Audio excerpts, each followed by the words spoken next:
Good morning, everyone. My name is Bailey Cooper. I'm in Austin, Texas, and I'm one of Eric Laughlin's trainers. And I want to welcome everybody to the daily motivational call.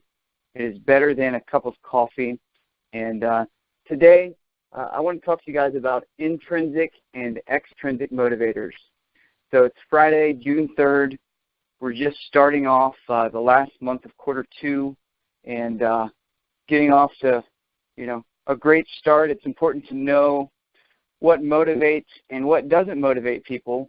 And I have a lot of experience in this in my background of hiring, training, motivating door-to-door canvassers, where there's a monthly spiff, where there's a contest or whatever, where you put something up and at the end of the month you realize that it really didn't motivate anybody, that it actually demotivated them.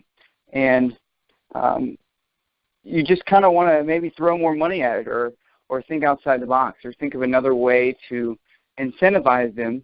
But the reality is, look at your own past performance.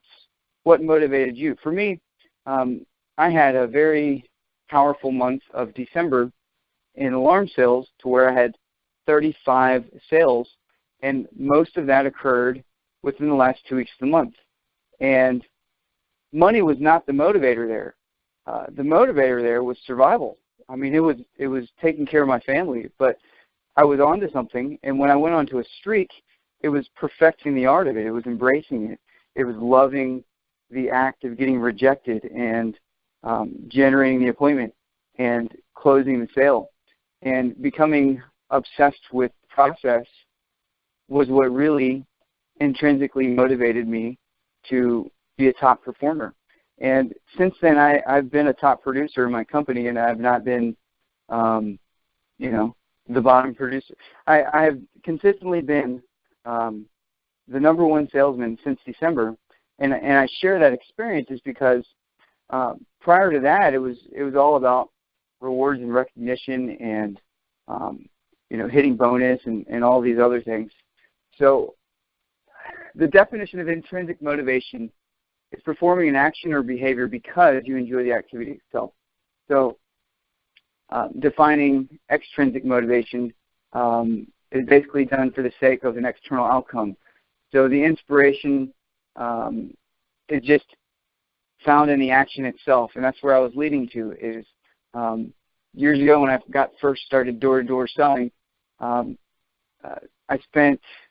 in high school, I spent a summer doing a political campaigning, and that was fun. It was some camaraderie, traveling around and knocking on doors. And then I spent another summer going and selling that cleaning solution, and that was a blast. I mean, I had a lot of fun with those guys. And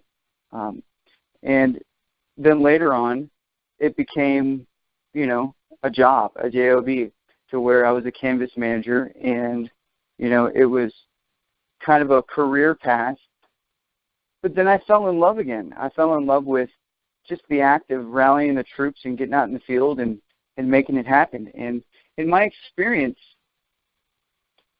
the canvas managers that succeed versus the ones that fail are the ones that sit behind the desk and bark orders compared to the ones that are like the military mentality, first in, last out. So relate this to your own business. I really encourage you to do some self-searching and find out what motivated you when you got first started in your career, doing what you do, selling what you sell. Because I love the art of selling. I enjoy the challenge of rejection. I love being outdoors. I love interacting with people, and mostly I make it a game, and I have fun doing it. So whatever I'm selling, I just find the fun in it. So find the fun in what you're doing. A major success story that then I'll share with you guys is years ago I came into a window franchise as a door-to-door canvas manager, and previous year they had done $200,000 in revenue, and they outsourced their canvassing department, and it was a joke. No sales rep wanted to run their leads. It was just kind of they were happy if they got something, and so I started it from scratch, and I created a culture, and we had fun, and we were accountable to one another. And we did $3.5 million that first year, and then we duplicated that and moved that to several different markets.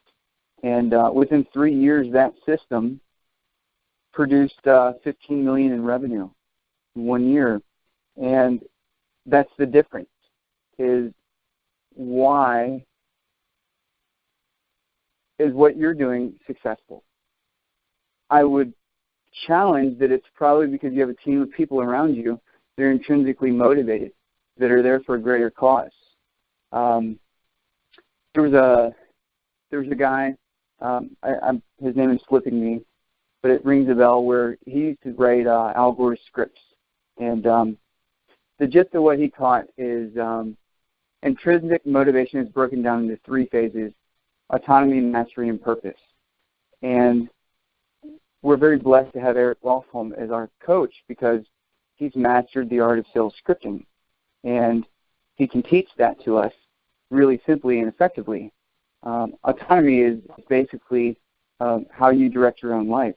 Everybody's motivated by, being independent, being your own boss.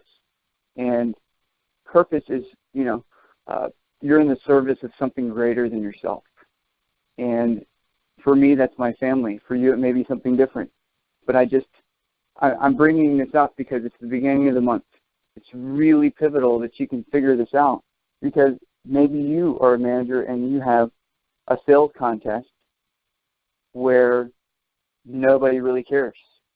And maybe you need to switch it up and have something that everybody agrees is going to be fun.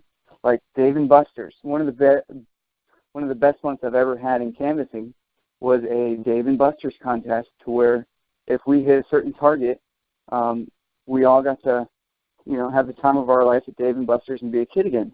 And everybody was really motivated to have that night out and do that as a team. So that's pretty much it, you guys. I really encourage you to have fun with this, make selling a game, and go out there and break some records. I hope you guys have a great weekend, and I'll talk to you later. Thanks.